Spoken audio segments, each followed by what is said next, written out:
여러분, 전도서 말씀 보면은 때가 있다, 범사에 기한 때가 있다, 태어날 때가 있고요, 죽을 때가 있습니다. 사랑할 때가 있고요, 미워할 때가 있습니다. 타이밍, 때. 전도서에 써 있는 말씀은 아니지만 제가 때를 생각할 때 건강할 때가 있었고요, 병들 때가 있습니다. 항상 건강할 수는 없다, 그 말입니다. 또 다른 말로 하면 몸이 약해져서 병이 들고 병으로 인해서 고통당할 때가 반드시 있고 옵니다. 제가 지난주에 김동윤 집사님 찾아뵈러 갔을 때에 그 옆에 두 아저씨 분이 계세요. 한 방에 세 분이 계시는데, 김동윤 집사님은 복도 쪽으로 벽 쪽에 침대가 있고, 중가운데 어떤 아저씨가 있고, 또 창문 쪽으로 이제 한 아저씨가 계시는데, 그 중가운데 있는 아저씨가 위얼체어 타고 나오려고 하시니까 저랑 이제 식구 김동윤 집사님 딸 세 자녀분들하고 권사님도 계시니까 이제 비껴드리면서 제가 좀 도와드렸어요. 위얼체어를 이렇게 나오시도록. 손이 좀 이러신 거 보니까 한쪽이 마비 오신 거 보니까 뇌출혈 같아요. 그리고 말씀을 하시는데 한국말도 하고 영어도 하시면서 잘 이해를 못했어요. 그래서 제가 복도로 모시고 나와서 운동을 혹시나 좋아하실 것 같아서 피처버거 강정호 게임 오늘 합니다. 지금 뭐 이기고 지고 있습니다. 뭐 텍사스 출신에서 이렇게 얘기하는데, 이분이 뭐라고 말하는데 아마 다시 방으로 들어가자고 이렇게 발로 하길래 제가 끌어들였더니 그 방에 그 서랍을 열었더니, 그래서 꺼내라고 해서 제가 꺼내서 보니까 무슨 사진하고 막 있어요. 무슨 신문 기사 같은 거 잘라놓은 거. 그래서 알고 봤더니 이 아저씨가 한 70대 초반 중반 같이 보이는데, 이 옛날에 그랜드 마스터 태권도 구단이었더라, 구단. 그래서 뭐 베트남 전쟁 때 무슨 백마부대인가 거기 가서도 뭐 훈련 가르치고, 또 미국 사람들하고도 찍은 사진들, 뭐 옛날 사진 젊었을 때 보니까 뭐 제자들도 있고, 또 뭐 액자를 보니까 다리를 그냥 점프해가지고 완전 이렇게 킥하는 거 있잖아요. 야, 몰라요. 제가 안 그래도 우리 막둥이 요즘 태권도 하고 뭐 벨트 테스트 한다고 해서 제가 태권도 그냥 다니다 보니까 구단 그랜드 마스터. 그런데 세월 앞에서는 장수가 없다는 말처럼 그렇게 건강하던 분이 전혀 몰랐죠. 위얼체어 타고 이러고 계시니까 이분이 태권도 구단인지 제가 어떻게 압니까? 알고 봤더니 태권도 구단 건강하게 막 날아다니는 분 같아요. 그런데 세월 앞에서는 별 수 없는 거예요. 그 생각을 하게 된 거예요. 그리고 제가 쓱 얘기해 보니까 제자들도 찾아오십니까? 제자들이 여기저기 있겠죠. 9단 정도면. 그렇죠? 가족 식구도 제가 자제분을 물어보니까 한 분이 어디 여기 사는가 본데 잘 못 오시는지. 그래서 제가 장애 양로원을 방문할 때마다 느끼는 거는, 내가 그 안에 누워있다 하면요, 가족 식구도 잘 안 찾아온다 생각해 보세요. 고인봉이 할머님 우리 장례 때 들었지만 항상 감사합니다, 미안합니다, 이 두 마디를 항상 식구들한테도 했다는데, 김동희 쌤도 이렇게 말을 잘 못하시니까 이래요. 그럼 뭐냐면 이제 손잡자는 거예요. 손잡자는 거예요. 그 다음에 또 손으로 뭐라 하냐면 이래요. 그럼 가라는 거예요. 건강할 때가 우리에게는 이제는 있었던 과거형인 것 같습니다. 저 같은 젊은 사람도 이제 여기저기 아프고 뭐 예를 들자면 건강관리를 아무리 해도요, 건강하던 사람이 하나님 불러가시면 그냥 가시더라고요. 그렇다고 목사님 건강관리 안 해도 그냥 해봤자 소용없습니다, 이게 아닙니다. 청지기로서 주님 주신 몸 건강관리 잘 해야 됩니다. 그런데 문제는 뭐냐,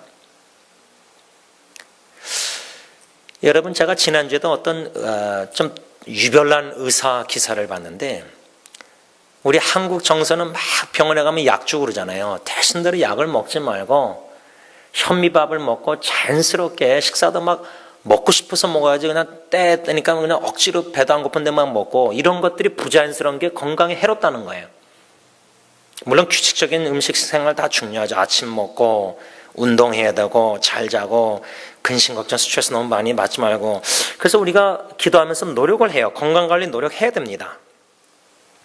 그런데 문제는 무엇이 나한테 건강에 몸에 좋은지 유익이 되는지, 또 무엇이 나에게 건강을 해롭게 하는지 이 구분을 해야 돼요. 구분.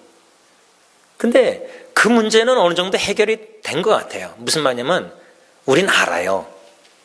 이것을 현미밥을 먹으면 좋고 뭐 콜라를 마시면 나쁘고 다 알아요. 매운 거 짠 거 먹으면 뭐 또 적당히 소금이 필요하대요. 또 소금 종류도 또 있더라고요. 그 의사 말 들어보니까. 그러니까 그런 건강관리 정보 지식은 저는 30대 아마 후반부터 조선일보 건강을 보게 된 것 같아요. 그 전까지는 안 봤거든요. 그런 기사. 뉴스도 그냥 건너뛰었어요. 근데 별 수 없어요. 몸이 아프고 건강이 이러다 보니까 그런 기사들이 이제 눈에 보여요. 신문지도. 건강 섹션을 이제 읽어요. 혈압, 당뇨. 그런데 구별하는 거는 이제 문제가 안 되는 것 같아요. 무엇이 나한테 건강에 도움이 되고 유익하고 무엇이 나쁜지는 알아요. 조금은 알아요. 지식이 있으니까. 건강 관심 많이. 우리 어르신들 특히 병원에 가서 의사들 만나보면 이제 완전 거의 박사학위 수준이에요. 뭘 먹어야 되고 건강관리 다 알아요. 무엇이 좋고 나쁜지 알아요. 근데 더 큰 문제, 심각한 문제 뭐냐면 알면서 안 해요. 건강에 유익되는 거 알잖아요. 운동해야 되고 잘 먹고 다 알잖아요. 근데 안 해요. 그런데 더 큰 문제는 알면서 건강에 도움되는 거 알면서 그렇게 먹고 운동 안 하면서 내 몸에 해로운 거, 내 몸을 해치는 거, 안 좋은 거, 건강에 안 좋은 거, 무엇을 먹고 마시면 얼마 안 되고 뭐 이런 거 다 아는데 그거를 하면 안 되는데, 그 하면은 계속 하면은 건강에 안 좋은데, 내가 뭐 그저 한 50대 뭐 60대밖에 안 됐으니까 뭐 계속 그냥 의사 선생님이 그냥 먹지 말라는 것도 계속 먹다가 그걸 계속 하는 거예요. 그러면 건강이 어떻게 돼요? 조금씩 내 몸을 병들게 내가 스스로 선택해서 병들게 만들고 있는 거예요. 그런데 이 육신의 건강도 그런데요, 신앙, 영적인 건강, 믿음 생활도요, 무엇이 나에게 유익되는가, 신앙생활에 알아요.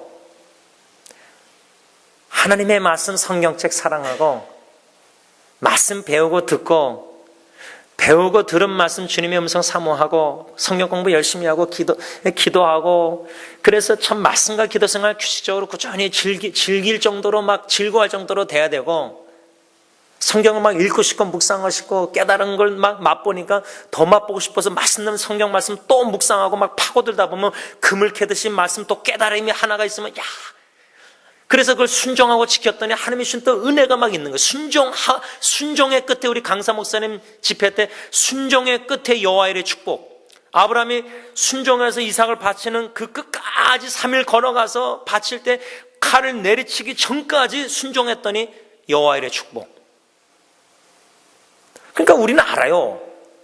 하나님의 말씀 순종하면서 살면은 끝에 축복이 있고 은혜, 신앙, 믿음, 성장, 영적인 축복, 내 자녀 범사 모든 거 아는데 신앙 건강에 유익한 게 뭔지 아는데 그건 안 하고, 잘 안 하고, 열심히 규칙적으로 신실하게 부지런히 안 하고 게을르고, 신앙에 도움이 안 되고 영적 건강에 아무 유익이 없는 헛된 것들, 무의미한 것들, 세상적인 것들, 욕심내는 것들, 더 나아가서 무의미한 게 아니라 내 신앙의 믿음 생활에 해를 끼치는 것, 도움이 안 될 뿐만 아니라 아예 신앙 성장을 방해하고 예수 믿는 믿음 생활 못하게 하고 방해하고 해를 끼치는 이런 일이 뭔지 내가 지금 아는데 그걸 하고 있는 거예요. 그것도 한 번이 아니라 계속 하는 거예요. 지속적으로. 그러면 상식적으로 뻔한 거죠. 건강에 도움되는 음식, 건강, 운동 다 알면서 하면은 좋은 건데 안 좋은 음식, 안 좋은 거 계속 해를 끼치는 걸 계속 하면은 몸이 병드는 것처럼 그러다 나중에 시그널이 오고 병원에 가면 이제 뭐가 발견되고 다 있잖아요. 영적 건강도 좋은 거, 유익한 거를 말씀 기도 생활 꾸준히 섬기고 다 하면은 좋은 거 아는데 그거는 부지런히 안 하고 자꾸만 부지런히 세상적으로 죄악된 건 내 신앙에 해를 끼치는 걸로 자꾸만 시간 투자하고 자꾸만 에너지 열심 내고 자꾸만 죄를 범하고 불순종하고 불신하고 욕심내고 불평하고 불만, 이런 성경의 육체의 일들을, 죄악된 일들을 알면서 계속 하고 있는 거예요. 죄를 범하는 거예요. 그럼 그 신앙 영혼이 병들겠습니까? 건강하겠습니까? 오늘 빌립보서 3장 7절, 8절, 9절 말씀을 읽다 보면은 사도 바울이 빌립보 교인들에게 편지를 쓰는 내용, 또 우리 승리 장로교회에 이 편지를 빌립보서를 계속 쓰고 계시면서 저를 통해서 말씀을 들려주시는데 오늘 본문에는 사도 바울이 뭐라 그러냐면 7절부터 보면 그러나 무엇이든지 내게 유익하던 것을 내가 그리스도를 위하여 다 해로 여길 뿐더러 또한 모든 것을 해로 여김은 내 주 예수 그리스도를 아는 지식이 가장 고상하기 때문이라 내가 그를 위하여 모든 것을 잃어버리고 배설물로 여김은 그리스도를 얻고. 이 말씀들을 내용을 이렇게 읽다 보면은 그 의미를 우리가 충분히 처음에는 깨닫지 못하지만 좀 관심을 가져야 될 게 단어들입니다. 단어.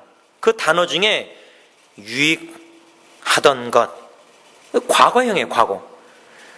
사도 바울이 예수가 그리스도인 줄을 믿기 전에 하나님을 열심히 섬겼을 때, 메시아 그리스도를 기다리고 있었을 때 사울의 입장에서는 예수 목수의 아들이 그리스도 메시아가 아니었거든요. 그런데 예수가 메시아 그리스도라고 전파하고 복음 전도하는 그리스도인들을 핍박한 거예요. 하나님을 섬기니까 열심으로 그에 박해한 거예요. 그런 과거의 관점에서 7절 말씀처럼 그러나 무엇이든지 내게 유익하던 것, 무엇인지 내게 유익했다. 이 유익했다라는 단어가요, 영어로는 뭐냐면 헬라어 단어를 보면 profit, 이익이에요. 이익. 여러분 사업하시는 분들 장사하면서 사업하면서 이익을 남게 되잖아요. 이익, profit. 유익이란 단어가 이익이란 단어 의미입니다. 그러니까 회계 용어입니다. 회계, 어카운팅, 회계, 돈 계산하고 뭐가 회계 용어인데 헬라어 단어가, 사도 바울은 그 헬라어 단어를 회계 용어를 쓰면서 유익하다, 해롭다. 유익하다는 profit, 이익이 되다. 해롭다는 뭐죠? 손실, lose, 손실이다. 장사하다 보면은 유익이 되고 이익을 남길 수가 있고, 장사 모험하다 보면 손실을 볼 수도 있는 거예요. 그 단어입니다. 유익하던 것, 해로 여긴다. 과거에 유익했던 게 무엇이었느냐? 지금 바울은요, 빌립보 교인들에게 편지를 쓰면서 자기 과거를 얘기하는 겁니다. 과거에 이름도 바울이 아니었어요. 바울은 작다라는 의미가 있는 걸로 알고 있는데, 예수 믿기 전에, 예수가 그리스도인 줄 믿기 전에 바울의 옛 과거 이름이 뭐냐면 이스라엘 초대왕 사울왕처럼 이름이 사울이었어요. 사울이라는 이름의 뜻은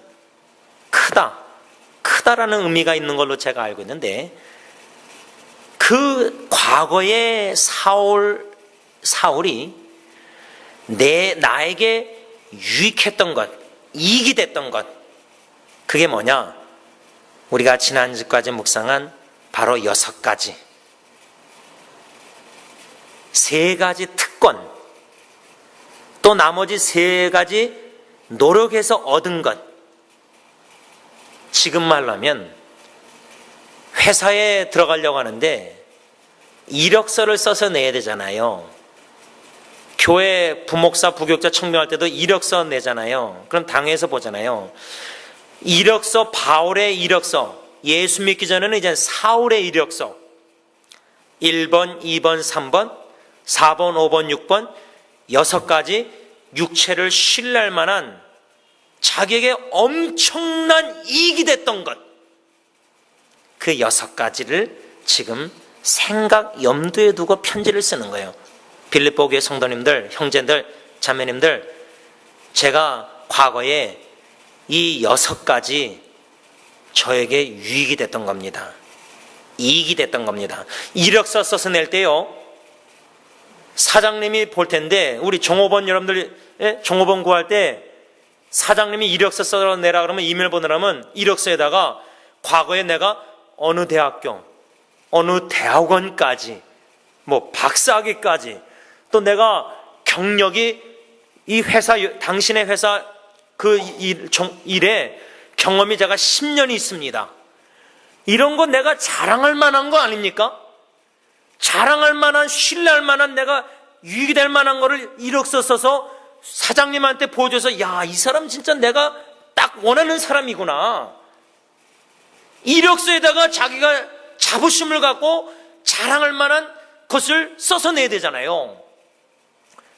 예수 믿기 전에 바울 사울의 이력서에는 이 6가지, 5절 6절 말씀이 6가지가 있었던 거예요. 그게 큰 자부심이 있었고 자랑이 있었고, 사울은 신뢰하고, 그것이 자기에게 엄청나게 큰 profit, 이익이 됐던 겁니다. 그 6가지가 우리 이미 묵상했지만, 3가지 특권은 8일 만에 할례받은 이스라엘 족속, 내가 정통 이스라엘 아브라함의 자손이다. 2번째, 베냐민 지파, 초대왕 사울이 베냐민 지파, 또 신명기 말처럼 여호와께 사랑을 받은 이 베냐민 지파 사람입니다. 내가, 여러분, 한국에 뭐 경상도, 전라도 뭐 지역 갈등 있잖아요. 근데 대통령이 경상도에서 나왔다. 또 모든 국민들이 경상도 사람을 예를 들자면 좋아한다, 전라도 사람 좋아한다. 그러면 그거 자랑 안 삼겠습니까? 회사에 이력서 써내면서. 또 3번째로는 특권이 뭐였죠? 히브리인 중에 히브리인. 내 부모도 히브리인이었고 혼혈아가 아니에요. 나는 히브리 언어를 쓰고, 어떤 문화에 가서도 유대의 말을, 히브리 언어를 잘하고 문화도 알고, 이런 3가지 주어진 특권, 자기가 노력해서 얻은 게 아니라 특권이 있었어요. 이게 바울에게는, 옛 과거의 사울에게는 이력서에 엄청난 자랑과 자부심과 신뢰, 믿을 만한 엄청난 유익이 됐던 거였습니다. 비교가 안 될 유익입니다. 근데 이것도 그러지만 나머지 3가지, 특별히 자기가 최선을 다해서 노력을 해서, 예를 들면 목사님들도요, 요즘 한국에 박사학위 미국에서 받아와도 서울에서 사역진 못 찾아요. 잘. 이번에 김경 목사님 오셨다가 제가 대화 많이 했지만, 서울에서 사역지 찾기가 힘들어요. 부목사도 풀타임. 근데 또 지방은 안 갈라 그래요. 경기도가 지방이에요. 이제는. 왜 한국의 분들이 미국까지 와서 유학 와서 공부하고, 그래도 THM, PhD 이렇게 공부 이력서, 이제 스펙이 없으면 안 되니까, 뭐 교회도 청빙위원회에서 그냥 한국에서 요 대학원은 그냥 한 번만 공부하고 3, 4년 그거 하고, 미국에서 뭐 박사까지 이력서가, 이러면 이력서 볼 때 청빙위원회에서 누굴 청빙하겠어요? 누굴 한번 시도해 보겠어요? 뻔한 거 아닙니까? 지금 사울은 세 가지 주어진 특권이 있지만은 나머지 세 가지는 자기가 엄청나게 노력해서 최선에서 얻은 거예요. 그 세 가지가 뭐냐면, 첫째는 뭐였죠? 율법으로는 바리새인. 완전 도 같은 거예요. 율법으로는, 모세율법이나 율법으로는 바리새인이라면, 지금 말하면 이 사람은 목사로서 완전 제일 좋은 신학교에서 박사학위를 엄청나게 공부해서 박사하겠다는 아주 그런 율법으로는 바리새인이었어요. 자기 아버지도 바리새인이고, 자기도, 이 사람은 할아버지도 목사고, 아버지도 목사고, 나도 목사고, 또 신학교도 제일 좋은 미국에서 신학교를 나오고, 나도 나오고, 거기 막 공부 엄청나게 해서 박사에 받고, 이래서 철저히 모세율법을 공부하고 학습하고, 또 그 율법을 철저히 지켜나가는 이런 율법으로는 바리새인이요. 두 번째는 열심으로는 교회. 그러니까 지식만 있었던 사람이 아니라요, 열정이, 불이 열심히 있었던 거예요. 기독교인을 박해할 정도로. 여러분, 모슬람들도요, 그냥 무난한 자유 리버럴한 모슬람 말고요, 극단 극우주의 아주 익스트림 모슬람들은 기독교 유대인 다 죽여야 됩니다. 그들의 입장에서는. 그게 자기들의 신을 섬기는 최선의 일이라고 확신이 있어요. 그 사람들은. 그러니까 우리 생각으로 생각하면 안 돼요. 그들 입장에서 생각을 해봐야 돼요. 사울의 입장에서 생각하면요, 예수 믿는 그리스도인들은 이단입니다. 유대교의 퓨어리티, 정결을, 순수함을 더럽게 하는 아주 위험한 전염병 같은 존재가 바로 그리스도인입니다. 왜? 그리스도인들은 지금 예수가 그리스도인이라고 전도하는데, 사울의 입장에서, 예수 믿기 전에 사울의 입장에서, 유대교 입장에서, 하나님만 섬기는 구약의 입장에서는, 아니 어떻게 베들레헴에 태어난 이 아기가 자라나서, 그것도 3년 뭐 전도하다가 십자가 죽었는데, 유대인의 입장에서 십자가는 신명기에 뭐라고 했죠? 나무에 달린 자는 하나님께 저주받은 자다. 사울의 입장에서는 예수라는 인간은 하나님, 거룩한 하나님께 저주받아서 십자가에 못 박힌 사람이 예수예요. 유대인의 입장에서 그리스도 메시아 기다리는 메시아 익스펙테이션, 메시아는, 그리스도는 그렇게 살다가 십자가에 죽는 게 아니에요.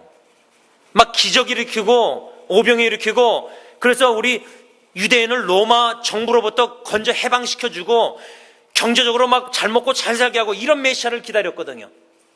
근데 예수가 그냥 죽어버린 거예요. 그것도 저주의 나무에. 왜 저주의 나무에 죽었죠? 십자가에? 신성모독죄. 자기가 하나님의 아들이라고 막 전파하고 다녔으니까 하나님이 그냥 저주해서 십자가에 못 박혀 죽여버린 거예요. 그게 유대인의 사울의 관점에서는 예수가 그래서 죽은 거예요. 그런데 예수 쫓는 자들이, 예수 믿는 자들이 예수가 구약에서 몇천 년 예언한 메시아 그리스도라고 전도하고 다니니까, 이건 완전 이단이고, 이건 진짜 위험한 종교고, 이건 완전히 싹쓸이 다 지구에서 없애버려야 될. 지금 여러분 이란이나 이런 사람들이 유대, 이스라엘은 완전 지구상에 없애야 된다 그러잖아요. 그 극단 사람들은. 기독교인이 바울의, 사울의 입장에서는 지구상에 없앨 종교단체다, 그 말이에요. 그런 열심으로 교회를 박해했다. 그러고도 하나님을 나는 섬기고 있다 확신을 가지고 있었던 게 바로 예수 믿기 전에 사울의 관점, 모습, 열정, 지식, 그거였다, 그 말이에요. 그러니 얼마나 자랑할 수 있습니까? 나는 율법으로, 바리새인뿐만 아니라 이런 열심으로 하나님을 섬기는 자다. 살기를 가지고 기독교를 박해했습니다. 또 마지막 여섯 번째는, 율법의 의로는 흠이 없었다. 흠을 찾아볼 수가 없는 거예요. 다니엘이 총리가 됐을 때, 예를 들자면 높은 자리에 있을 때 또 다른 두 명이나 시기하는 사람들이 흠을 찾으려고 했더니 흠을 찾을 수가 없었어요. 예수 믿는 사람들은 직장생활 어디서나 가정에서나 흠이 없을 정도로 그렇게 열심히 신앙생활 본을 보여야 돼요. 흠이 없어야 돼요. 다니엘이 그렇게 불신자들이 흠을 찾을 수가 없었어요. 그때 마지막 치명타가 뭐였죠? 종교, 저 사람 믿는 하나님은 종교로 넘어뜨리면 되겠다. 그래서 어떻게 했죠? 금상 만들어서 절하지 않는 사람은 다 풀무불에 던지도록. 근데 다니엘은 하던 대로 창문을 열고 예루살렘 향해서 3번 계속 기도했거든요. 그 정도로 우리는 흠이 없어야 돼요. 사울은 흠이 없었어요. 율법의 의로는 흠을 찾을 수 없었어요. 그 정도로 철저히 율법을 지켜 행함으로 의롭다함을 얻고자 최선을 다해서 살았던 사람. 그러니 그의 이력서에 이 6가지가 얼마나 프로핏, 이익이 되고 유익이 되고 이 육체를 신뢰할 만한 자부심을 가할 만한 얼마나 큰 유익이 됐던 겁니까? 그런데 오늘 빌립보 교인들에게 편지를 쓰면서 그러나 무엇인지 내게 유익하던 것을 과거에 유익했던 이 6가지 내가 그리스도를 위하여 다 해로 여겼다. 나중에는 배설물로 여겼다. 배설물이란 말은 쓰레기로 여겼다. 또 다른 말로는 똥으로 여겼다. 그 말이에요. 내가 과거에 최고의 가치를 가지고 신뢰하고 자랑하고 자부심을 가졌던 이력서 다 찢어버리고 불태워버린 거예요. 해로 여겼다는 말은 뭐냐면요, 나한테 전혀 도움이 안 될 뿐만 아니라 해가 된다, 손실이 된다는 거, 신앙생활에. 그런데 요즘 보세요. 예수 믿는 신앙생활 성장에 해로 손실이 되는 자랑으로, 육체로 자랑을 삼는 교인들이 얼마나 많습니까? 내가 그래도 장로인데 직분을 계급으로 여기고 그걸 자부심 은근히 자랑하고 내세우고 영적 우월감 속에 그렇게 되면 신앙생활의 손실입니다. 그걸 왜 모릅니까? 예수님처럼 겸손히 섬기는 게 유익되는 건데, 아까 말했듯이 건강에 뭐가 도움이 되고 유익이 되고 이익이 되고, 건강에 무엇이 쌀밥이 안 좋고 뭐 콜라가 안 좋고 안 좋은 거 나쁜 거, 신앙생활에 무엇이 프로핏, 이익이 되고 유익이 되고 무엇이 손실, 해가 되고 러스가 되는지 구분을 할 줄 알아야 됩니다. 육체적으로 행함으로 뭔가 내가 교회에서 초대 멤버로 30년 동안 교회를 봉사해서 교회 안에서 뭔가 내세우려고 그러고, 그게 신앙생활에 유익이 됩니까? 이익이 됩니까? 프로핏이 됩니까? 손실이 됩니까? 손실이 돼요. 근데 개인만 신앙생활에 손실이 될 뿐만 아니라 가정에도 손실이 되고요. 자녀들에게 본의 안 되니까. 교회 공동체에도 손실이 되는 거예요. 해가 되는 거예요. 해를 교회에 끼치는 거예요. 교회에 유익이 되는 게 아니라 프로핏이. 이것을 구분하십니까? 구분하고 알고 있다면 무엇이 나나 가정과 교회에 유익이 될까? 항상 여러분, 어르신들이 양로원에서 가라, 감사합니다, 미안하다, 이렇게 왜 자네들한테 그렇게 손주한테 임봉할머니나 김동선 이런 분들 다 그러십니까?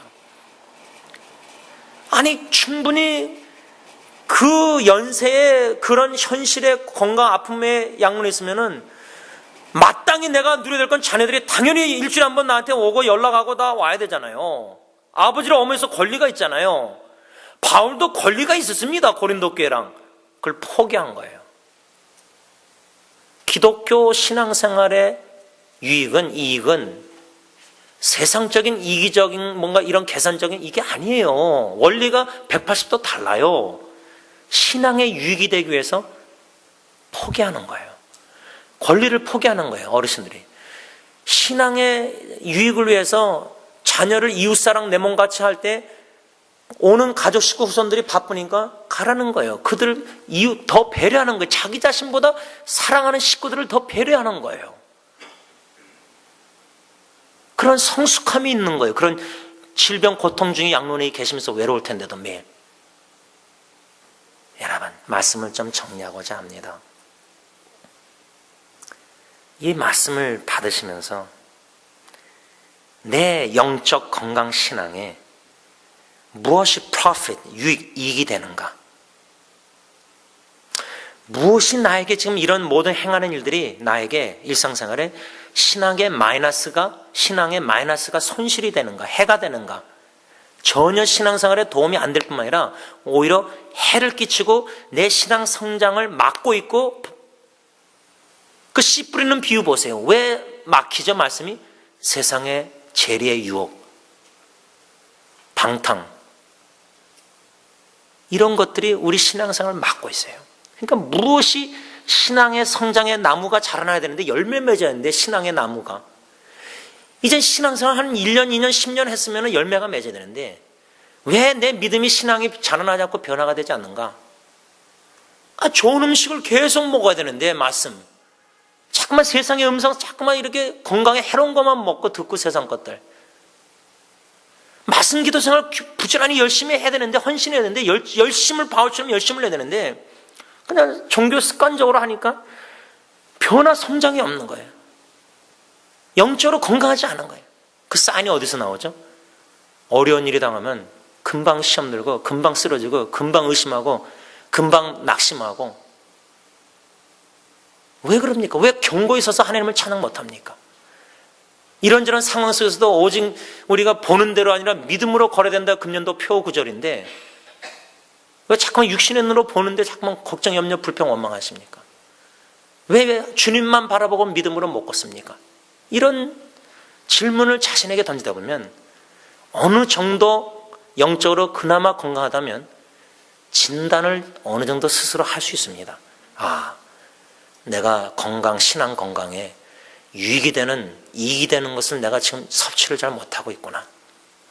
오히려 내 신앙 건강에, 영적 건강에 해로운 손실이 되는 걸 자꾸만 섭취하고 있구나. 보고 듣고 만지고 하고 있구나. 무엇을 선택하시겠습니까? 한 가지만 나누고 마치겠습니다. 제가 오늘 아침에 일어나서 그냥 알람 없이 깼는데 갑자기 든 생각이, 김동희쌤 뵙고 싶다, 뵈야 되겠다. 왜 그런 생각이 드냐면요, 그 중에 원인 중에 하나가, 이제는 호스피스 케어를 하시니까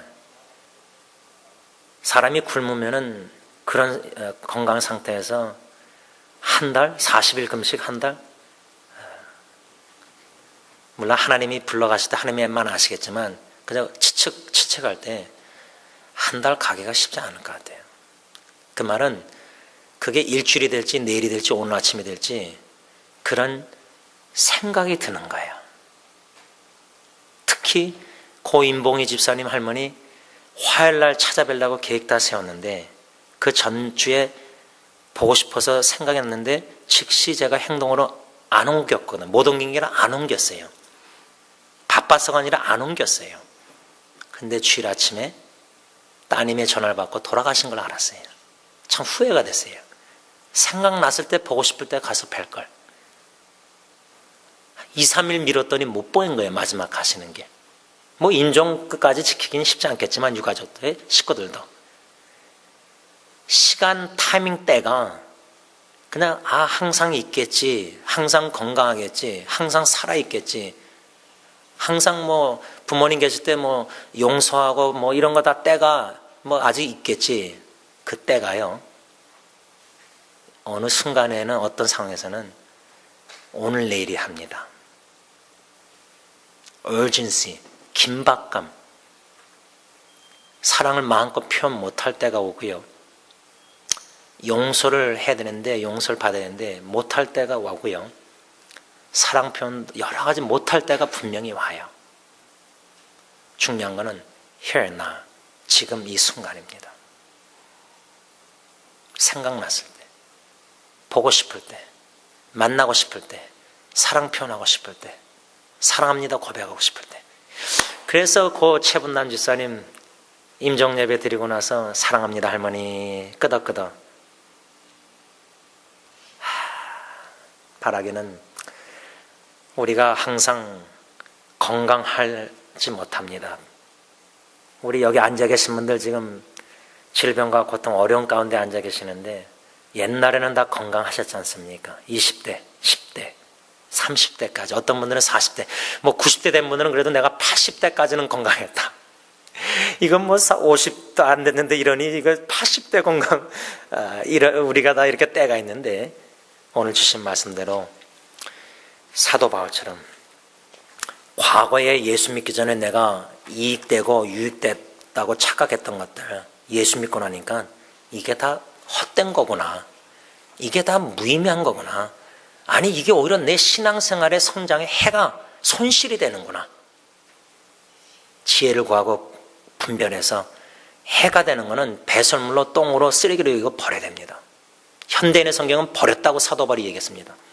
버려야 됩니다. 우린 죽을 때까지 계속 쓰레기 청소하듯이 매주일 쓰레기 차 오잖아요.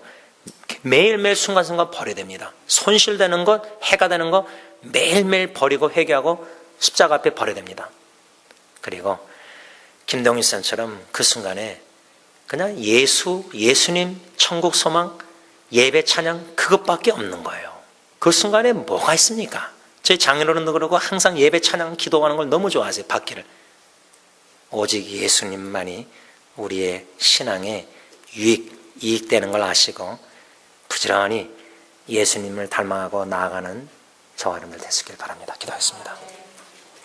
하나님 아버지, 태어날 때가 이미 우리에게는 있었고 이제 남은 것은 죽을 때밖에 안 남았습니다.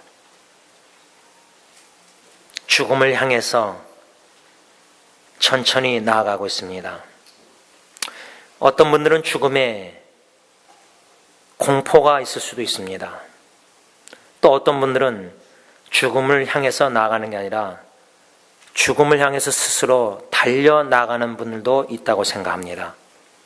그 이유는 사도 바울처럼 이 땅에 육신에 존재하는 목적은 사랑하는 빌립보 교인들의 신앙과 기쁨의 믿음의 진보를 위해서 존재하는 것이지, 그의 갈림길에서 사도 바울은 천국의 하나님과 그리스도와 영원히 살기를 더 간절히 원했습니다.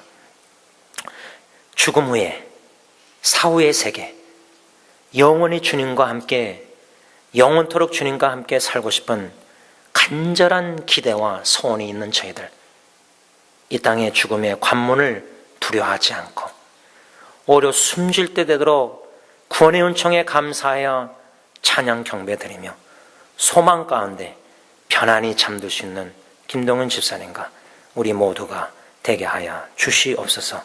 예수님의 이름으로 감사하며 기도를 올리옵나이다. 아멘. 여러분, 지난주일 식사 시간에 우리 벽에 걸려있는 사진들을 볼 때에 고 김창영 목사님과 고 김동윤 집사님, 그 다음에 윤석창 장로님과 김청만 집사님, 이렇게 네 분이서 80년도 초반에 이 앞에서 하나님께 찬양하는 모습 사진이 있습니다. 그 네 분 중에 이제는 두 분이 이 세상을 떠나셨습니다. 남은 분이 두 분인데 대화 가운데 아마 우리 김창훈 사님이 하신 말씀 같은데 그 다음 차례가 누구일까? 제가 입관 예배 때 유족들에게 설교를 하면서 왠지 하나님께서 좀 유머가 있고 재미가 있고 농담 잘하시는 분을 먼저 데려가시는 것 같다.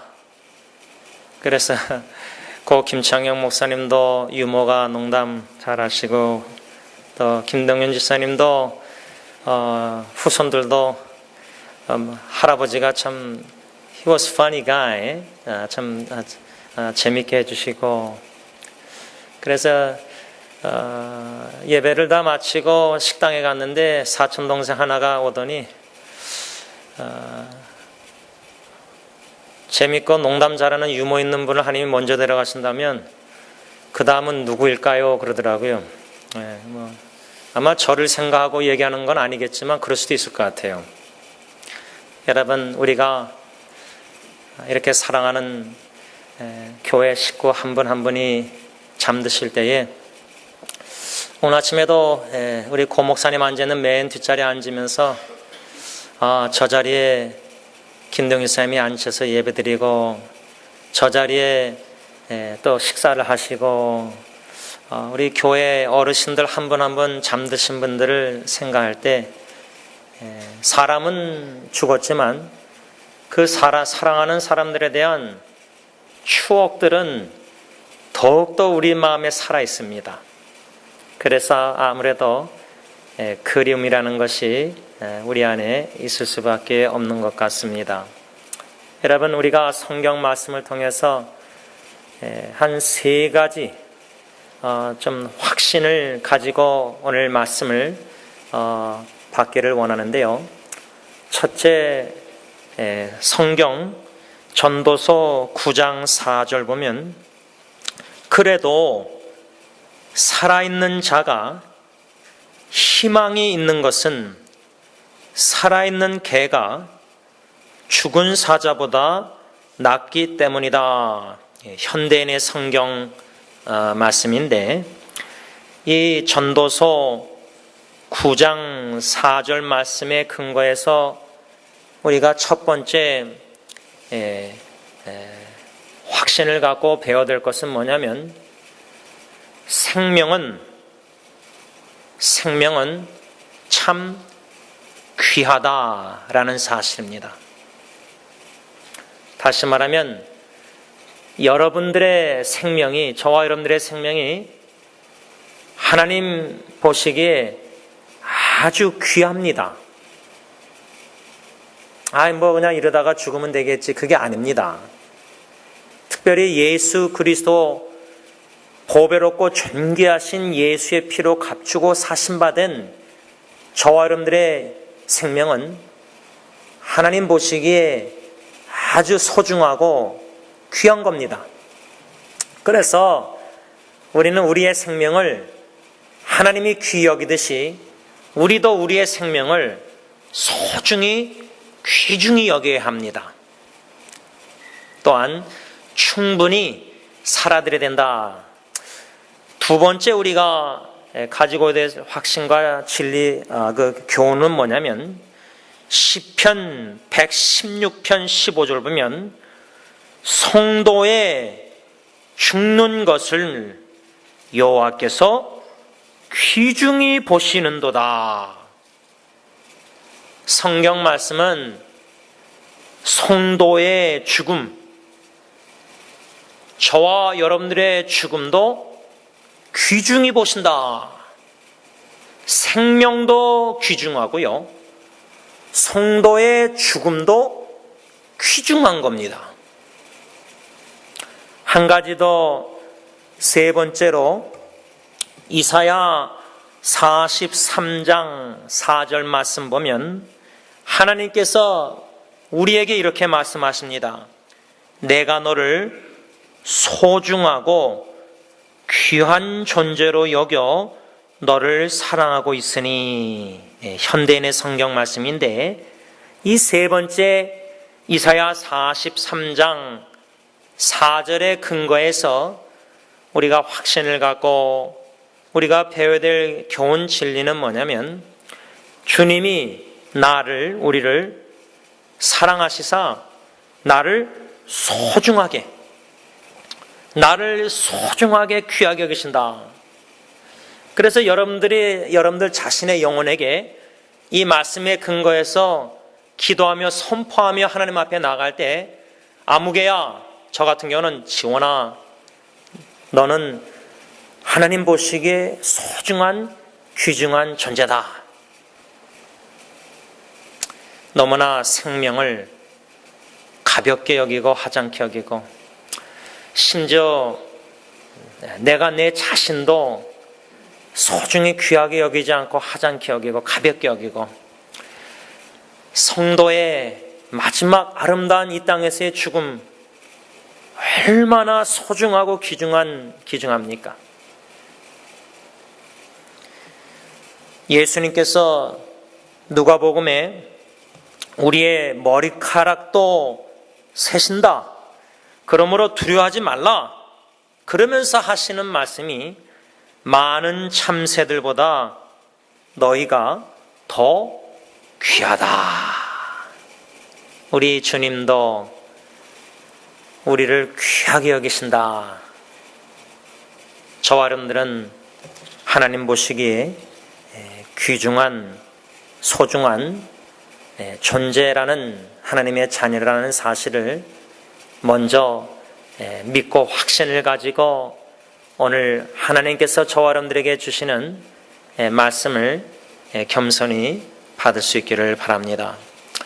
여러분, 우리가 2주 전에 가장 고상한 지식이라는 제목 아래 가장 고상한 지식, 사도 바울 다메섹 도상에서 부활하신 예수님을 만나기 전에, 다시 말하면 예수를 믿고 거듭나고 중생하고 구원받기 전에 사울이라는 이름을 가지고 살았던 사람이었는데, 그 사람이 과거, 예수 믿기 전에, 지금 말하면 예수 믿기 전에 과거에 아주 소중히 여겼던 것, 아주 귀하게 여겼던 것, 아주 보배롭게 여겼던 것, 이것을 너무나도 믿고 신뢰하고 의지했었는데, 그 목록을 우리는 이미 6가지로 다 배웠습니다. 그런데 결론적인 교훈은 예수를 믿고 나니까, 예수 믿기 전에 내가 그렇게 신뢰하고 믿고 의지하고 나에게 너무나 유익되고 귀중한 것들이 무익하구나. 더 나아가서 오히려 나에게 해가 되는구나. 이것을 깨달았다는 사실입니다.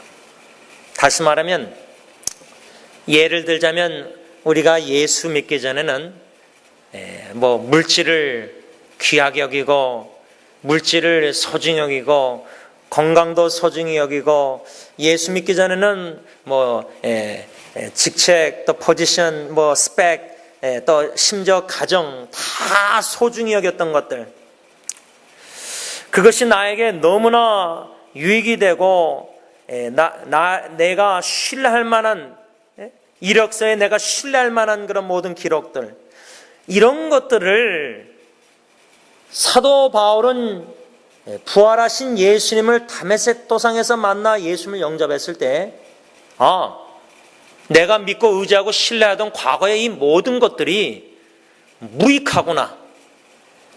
아무 profit이 이익이 없고 오히려 loss, 해가 되는구나. 마이너스가 되는구나.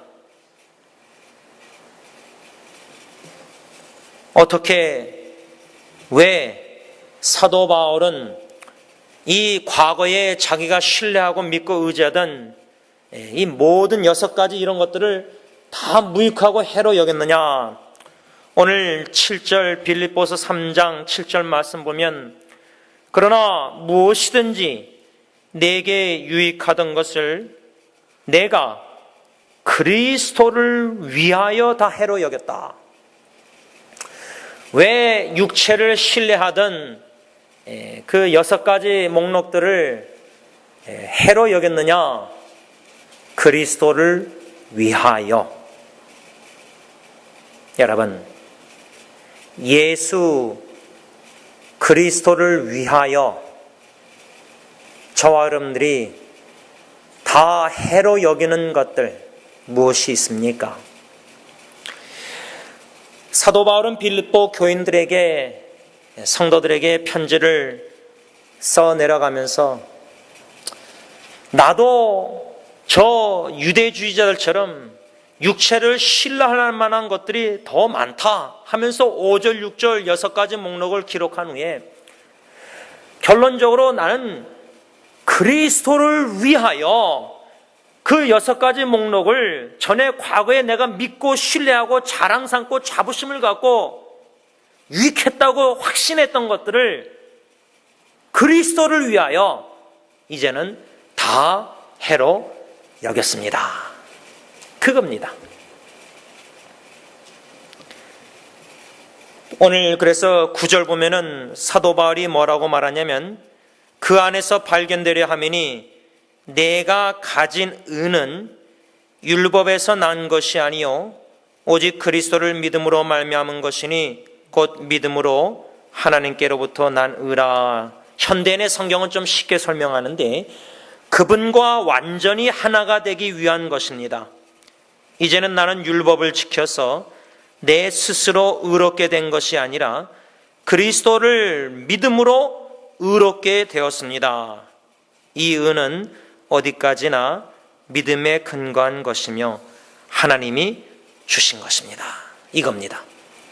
왜 사도 바울이 그의 과거에 신뢰하던 그 육신의 육체적인 모든 일들, 즉 5절 보면 나는 8일 만에 할례를 받고 이스라엘 족속이요 베냐민 지파요 히브리인 중에 히브리인이요 율법으로는 바리새인이요 열심으로는 교회를 박해하고 율법에 의로는 흠이 없는 자라.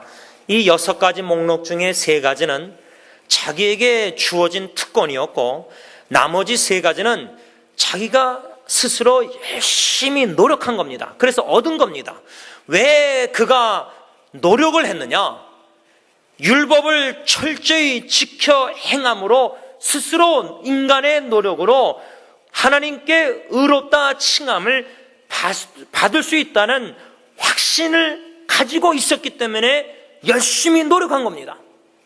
그래서 예를 들어 율법의 의로는 흠이 없을 정도로 흠이 없는 사람으로서 아주 온전한 완전한 자기 보기 흠이 없는 그러한 율법 바리새인 그런 의를 가진 자였습니다. 자기의 노력을 하면 될 줄 알았거든요. 내가 철저히 율법을 지켜 행하면 의를 얻을 수 있을 줄 알았거든요. 율법의 의를 추구했다는 말입니다.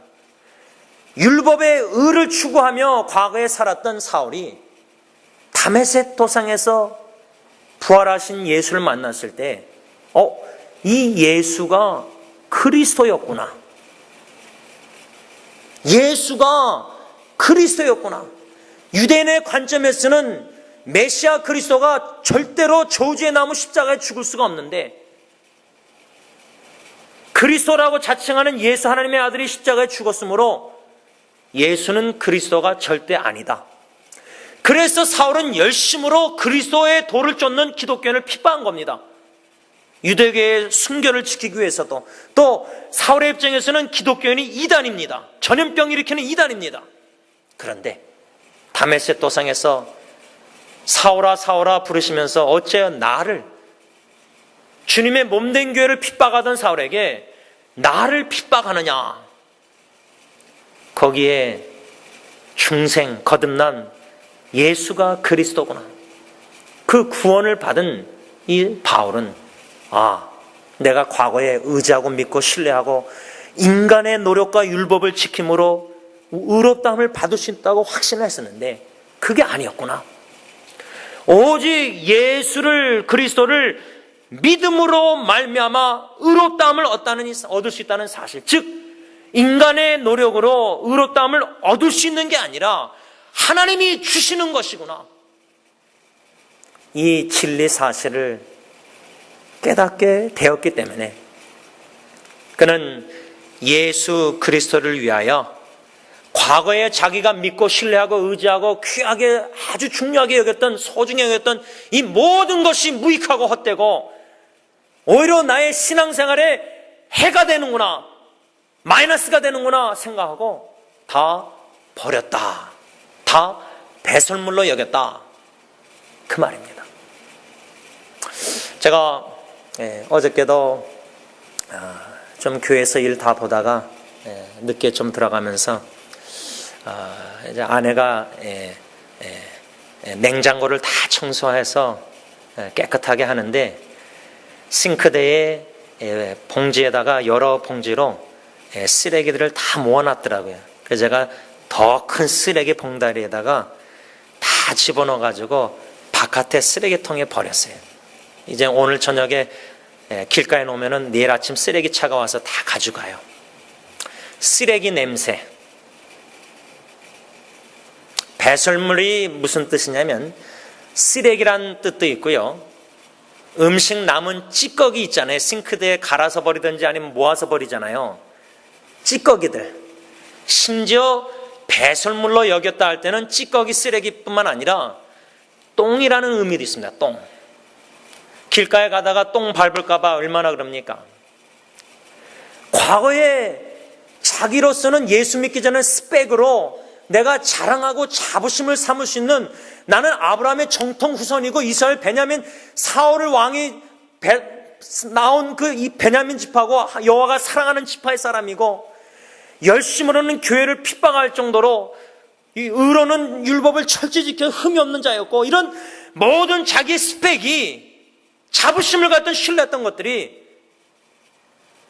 예수 그리스도를 만나고 나서는 다 무익하고 다 해로 여기고 이게 다 찌꺼기고 쓰레기구나 똥이구나 그렇게 여겼다 그 말입니다. 근데 상상이 좀 안 됩니다. 누가 쓰레기를 차 안에 가득 채우고 다닙니까? 근데 가끔 봐요. 어떤 사람들 길가에 차 보면 수염 나고 이런 아저씨들이 차가 얼마나 안에 막 쓰레기들이 막 같은 것들이 뭐 그렇게 가지고 다니는지 운전석밖에 빈자리가 없어요. 여러 번 봤어요. 여기저기서 차도 뭐 낙서가 많고. 근데 집안에도 그렇게 찌꺼기 음식물을 다 냉장고에 넣어놓고 삽니까? 그래서 마켓 보고 새로운 음식을 거기다 놓습니까? 왜 우리는 살아가면서 냄새나는 찌꺼기, 쓰레기 이런 것들, 똥 같은 것들을 버리지 못하는가? 우리가 그렇게도 자부심을 갖고 의지하고 자랑하고 믿고 신뢰하는 것들, 제일 가치가 있는 존귀하신 소중한 예수 그리스도를 아는 지식에서, 고상한 지식에서 자라나고 있다면 그 증거가 진짜 입술로 찬양이 아니라 예수가 나에게 제일 존귀하신 예수님이라면은, 내가 과거에 믿고 의지하고 자랑 삼았던 이 모든 것들 왜 배설물로 여기고 다 해로 여기고 왜 버리지 못하고 있습니까? 우리가 얻기 위해서는 버려야 합니다. 새 음식을 냉장고에 채우기 위해서는 썩어져가는 오래된 곰팡이 음식들을 다 버려야 됩니다. 곰팡이 음식들 다 이런 음식들을 냉장고에 넣어놓고 마켓 가서 새로운 음식을 같이 놓지 않습니다. 그게 미련한 겁니다.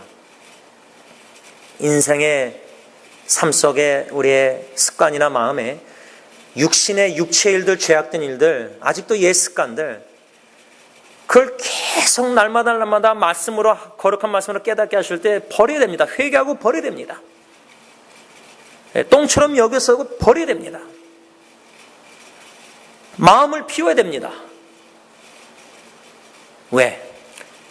오늘 사도 바울은 예수 그리스도를 얻기 위해서, 예수 그리스도를 8절 하반절에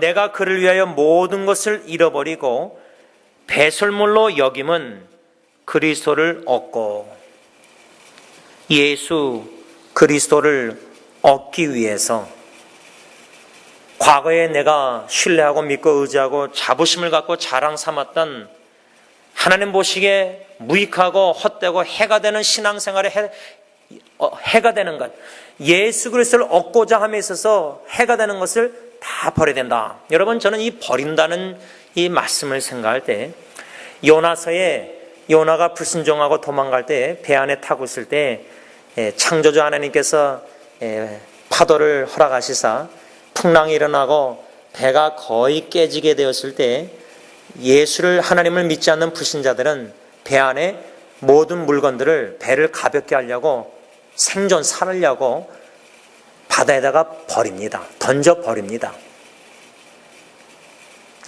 우리 가정에, 우리 교회에, 또 내 마음의 삶에 내가 살기 위해서, 적어도 내가 살기 위해서, 내 가정의 교회가 살기 위해서 버려야 될 것들, 그 목록을 한번 적어볼 필요도 있습니다. 버려야 됩니다. 배설물로 여겨야 됩니다. 그런데 이 사도 바울이 한국 성경을 보면은 우리의 그 difference, 다른 점을 차이를 잘 모를 텐데 7절과 8절을 보면은 여기다, consider, 여기다 세 번 사도 바울이 말하고 있는데 이 여기다라는 단어 세 단어가 한국 성경은 똑같은 의미로 보이지만 헬라어 원어를 보면은 똑같은 단어지만 의미가 다릅니다. 어떻게 다르냐면 7절에 여기다라는 단어는 과거, 문법으로 말하면 과거입니다. 과거. 다시 말하면 5절, 6절에 나열하고 있는 내가 부활하신 예수 믿기 전에 만나기 전에 6가지 목록, 육체를 신뢰할 만한 그 6가지 목록, 이것은 예수 그리스도 다메섹 도성에서 만나고 중생하고 나서부터는 과거형, 그때부터는 다 배설물로 여겼다. 이미 여긴 거다 그 말이에요. 왜? 빌립보서 쓰는 이 순간에는 이미 예수 믿고 나서도 후잖아요. 예수 믿고 난 후잖아요. 그래서 7절에 6가지 목록을 배설물로 여긴다. 과거에 여겼다. 그 말이에요. 그러면서 8절에 뭐라고 하냐면 또한 모든 것을 해로 여긴다. 그러니까 6가지 목록만 과거에 내가 믿고 신뢰하고 의지하던 자부심을 가졌던 것을 다 과거로 배설물로 여겼을 뿐만 아니라 8절에 또한 모든 것, 이 세상의 모든 헛된 것들을 해로 여김은, 여기서 여김이란 단어는 현재 진행형입니다. 다시 말하면 우리에게 어떻게 적용됐었냐면 우리가 예수님을 나의 구세주로 영접했던 그 순간, 내가 과거에 믿고 의지하고 신뢰하고 율법을 지킴으로 의를 얻고자 하는 뭔가 모든 이런 것들을 다 배설물로 이미 여겼다. 그 예수 믿고 나서부터는 이 세상의 헛된 무익한 신앙생활, 예수를 얻기 위해서 신앙생활에 있어서 나에게 전혀 도움이 안 되고 마이너스가 되는, 해가 되는 이런 모든 세상의 것들을, 물질을 사랑함이든 권력이든 세상에 뭔가 자부심 자랑 삼는 세상적인 모든 인본주의 것들을 나는 그때부터 지금도 앞으로 영구히 계속해서 나는 해로 여깁니다. 여기고 있습니다. 앞으로도 여길 것입니다. 그 말이에요. 그런데 우리는 이 모든 세상 것들 왜 아직도 해로, 배설물로, 찌꺼기 쓰레기로, 똥으로 왜 여기고 있지 않는가? 가끔 교회 앞에서 이 동네에 강아지가 개가 많으니까 개 주인들이, 강아지 주인들이 개 한두 마리 아닌 사람도 있어요. 여러 마리를 끈을 묶어서 다니면서, 그래도 양반분들은 비닐로 봉지 가져다니면서 우리 교회 앞에 잔디에다 똥 싸면 그래도 가져가요. 버려서 묶어서, 냄새 나니까 묶어서 가져가요. 근데 제가 딱 보고 있는데도 그냥 개 똥 싸고 그냥 가는 사람들도 있어요. 이웃들. 그러면 나중에 이제 기다렸다가 굳어지면 버리고, 죄송합니다. 식사 시간 가까우는데 여러분, 그 똥을 누가 지나다 가면서 일부러 잔디로 가서 밟습니까? 피합니다. 똥을 피합니다. 뭐 어떤 사람들은 살면서 인간관계에서 똥 같은 존재에 두려워서 아니라 그래서 피한다 그러면 세상 말도 있는 것 같은데, 누가 그 똥을 다시 돌아 안 갑니다. 근데 누가 개 똥으로 다시 돌아갑니까? 강아지, 개가 똥으로 돌아갑니다. 그래서 잠언은 미련한 자가 거듭 미련한 일을 행하듯이, 왜? 개가 다시 똥으로 다시 그렇게 돌아가듯이 미련한 사람은 미련한 죄를, 죄악된 습관을 또 범하고 또 범한다 그 말이에요. 똥이면 똥으로 여기고, 엽기하고 배설물로 여기고, 찌꺼기로 여기고, 쓰레기로 여기고, 싸서 쓰레기통에 버리고, 회개하고 다 십자가 앞에다 내놓고 버려야 되는데, 봉지에 싸서 그냥 집에 놔두고 냉장고에 놔두고, 그렇지 않지 않습니까? 그런데 왜 우리의 삶에는 찌꺼기, 쓰레기, 왜 아직도 자꾸만 모아두고 사십니까? 왜 우리는 그걸 버리지 못하고 있습니까? 내 신앙생활, 예수 그리스도를 얻고자 함에 있어서 너무나 마이너스가 되고 너무나 도움이 안 되고 이것 때문에 내 신앙이 성장하지 않고 이것 때문에 내가 예수의 마음과 사랑, 그걸 깨닫지 못하고 자라나지 못하고 있는데 알면서도 왜 아직도 그것을 버리지 못하고 있습니까? 사도 바울은 빌립보 교회 성도들에게 내 주 그리스도 예수를 아는 지식이 가장 고상하다. 여기서 사도 바울이 고백하고 있는 것은 무엇이냐면 내 주 그리스도 예수를 아는 지식, 이 지식이란 단어가 그냥 우리가 생각하는 21세기 단어처럼 머리로 아는 지식, 예수 그리스도, 나의 주, 나의 그리스도, 이게 아닙니다. 제가 금요일날 고 김동일 사님 하간 예배를 인도하고 나서 식당으로 오면서 제 아내하고 대화하면서 내가 너무 설교를 너무 설교를 개인적으로 very personal하게 했어요. 그 전날 밤부터 제가 페이스북에다가 친구들한테 하간 예배 설교가 매우 very personal 할 것이기 때문에 기도 부탁을 했어요. 그래서 6 손주들, 집사님의 6 손주들, 3 따님, 또 부인 권사님 한 분 한 분 이름을 호명하면서 설교를 했습니다. 여러분, 사도 바울이 내 주 그리스도 예수를 아는 지식할 때 이 지식이라는 단어가 머리로 예수 그리스도를 아는 지식이 아니라 very personal relationship with Christ, 예수 그리스도와 매우 퍼스널 개인적인 친밀한 교제, 그 교제 가운데 예수 그리스도를 알아가는 지식, 그 지식이 있었다 그 말입니다. 그것이 가장 고상하다, 그걸 안 것입니다. 그 맛을 본 겁니다. 여러분, 음식의 최고의 음식 맛을 보면요, 전에 내가 맛있었던 것도 별로 가치를 못 느낍니다. 다시 말하면 이것이 최고의 가치다 하면은 다른 그 배럴도 좋은 것, 더 좋은 것 다 소용없습니다. 왜? 최고로 좋은 것을 알았기 때문입니다. 예수 그리스도 아는 지식, 퍼스널 개인적인 나는 지식, 그 주님 예수 그리스도를 진짜 마음으로 개인적으로 퍼스널하게 지식을 아는 이 바울에게 있어서 이것이 제일 가장 귀한 걸 알았기 때문에 다 과거의 이런 것들, 또 세상의 모든 이 세상적인 것들이 나는 과거로부터 지금이나 앞으로 다 해로, 다 배설물로, 다 찌꺼기 쓰레기로 여기기로 헌신한 겁니다. 그 목적은 첫째로 그리스도를 얻기 위해서고, 마지막 두 번째는 뭐냐면 9절 보시기 바랍니다. 그 안에서 발견되려 함이다. 이 말이 참 어려운 말입니다. 그런데 저는 이 설교 준비하면서 이게 너무나 중요한 말씀이라는 걸 조금 깨닫게 됐습니다.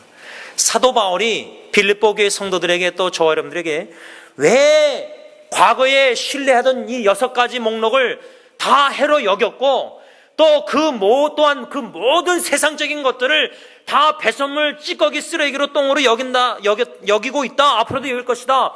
왜? 그리스도를 얻기 위해서, 또 왜? 그 안에서, 예수님 안에서 발견되려 합니다.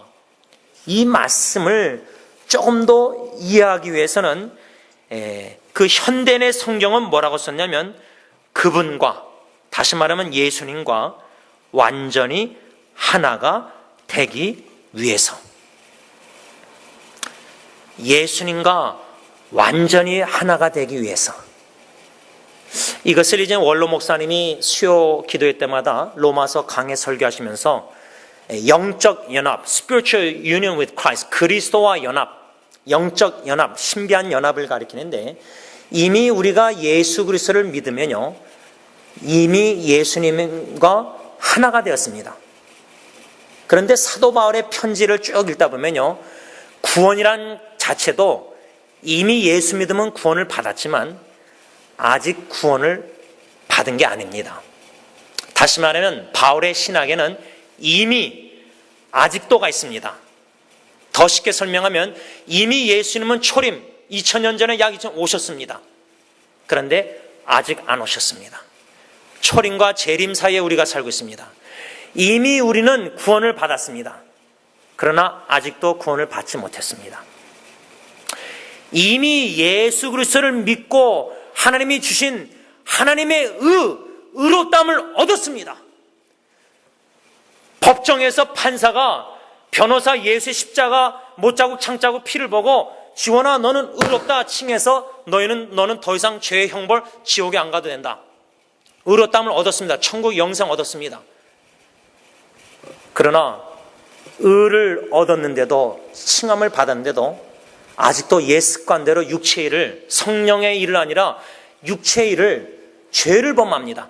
그래서 로마서 7장처럼 공고한 삶이라 내 마음은 주님의 계명을, 법을 순종하고 싶은데 또 다른 법, 육신의 법이, 죄의 법이 죄를 짓게 만든다. 내가 죄를 짓는 게 아니라 내 안에 죄가 죄를 짓는 거구나. 공고한 죄와 싸움과 갈등과 낙심과 죄책감, 이런 게 왜 겪습니까? 아직도 완전한 온전한 의인이 되지 않았기 때문입니다. 지금 사도 바울은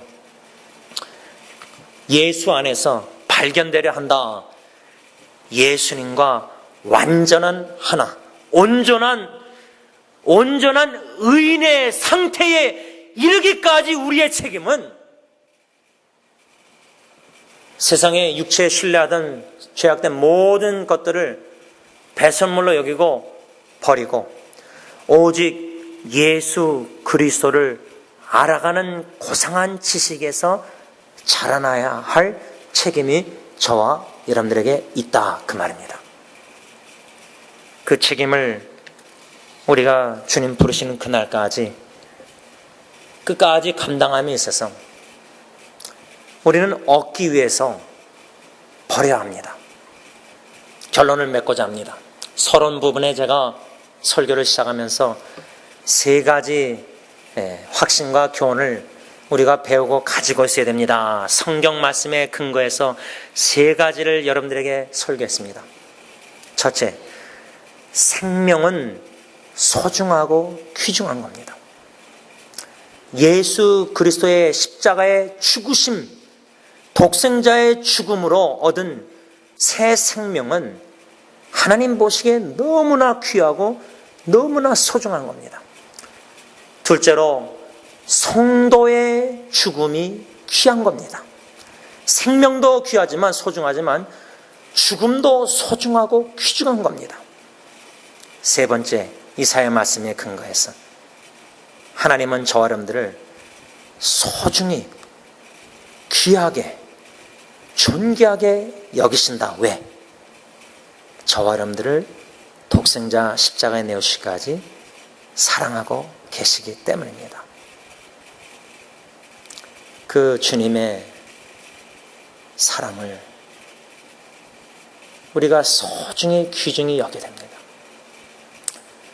사랑하는 가족 식구들의 통해서 주시는, 베푸시는 그 하나님의 사랑도 아주 귀중히 소중히 여겨야 됩니다. 그러나 무엇보다도 우리가 제일 귀하게, 귀중하게 소중히 여겨야 될 분은 가족 식구도 아니고 건강물질 세상의 이 모든 것이 아니라 오직 예수 그리스도이십니다. 그 주님을, 이 세상 어느 무엇과도 바꿀 수 없는 주님을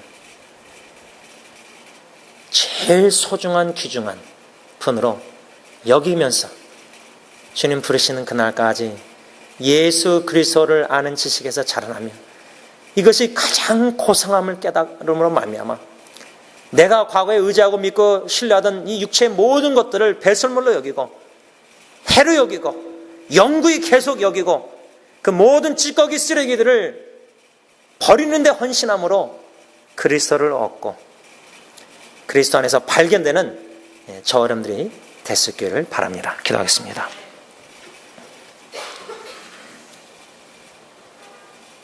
아버지 하나님, 독생자 예수 그리스도 십자가의 상에서 하나님이여 하나님이 어찌하여 나를 버리셨나이까? 육신의 십자가의 찔림과 창자국, 가시면류관 이런 육신의 고통보다 아버지께 분리되는 것, 아버지 하나님께 외면당하는 것, 부르짖었는데도 침묵하시는 아버지 하나님, 공의로우신 거룩하신 하나님의 모든 진노를 죄 없으신 독생자 예수 그분에게 다 진노를 쏟으시사 공의를 만족해 하시고 돌이켜 우리에게 구원의 은총을 베풀어 주신 아버지 하나님 진심으로 감사함을 드립니다. 우리를 위하여 십자가에 우리의 모든 죄를 걸머주시고 아버지 하나님과 동등되셨던 예수님께서 그 동등됨을 취하지 아니하시고 비우시고 인간의 몸을 입고 베들레헴에 오시사 십자가에 우리를 대신하여 죽기 위하여 이 땅에 사신 예수님, 그 십자가에 아버지께 버림받으시면서도 죽기까지 아버지의 때에 순종함으로 그 아버지의 모든 뜻을 이루어드림으로 우리에게 구원의 은총을 베푸신 것 생각할 때 주 예수보다도 귀한 것이 없음을 찬양으로 고백하고자 합니다. 성령 하나님, 주 예수 그리스도 아는 지식이 가장 고상함을 더욱더 깊이 넓게 많이 깨달아 알게 하시사 주 예수 그리스도를 소중히 귀중히 여기며 남은 인생을 이 땅에 살아드리다가 주님 천국에 오라 하실 때에 항상 숨을 거두는 그 순간까지 찬양하며 경배하다가 고이 잠드는 축복이 우리에게 있게 하여 주시옵소서. 예수님의 이름으로 감사하며 기도를 올리옵나이다. 아멘.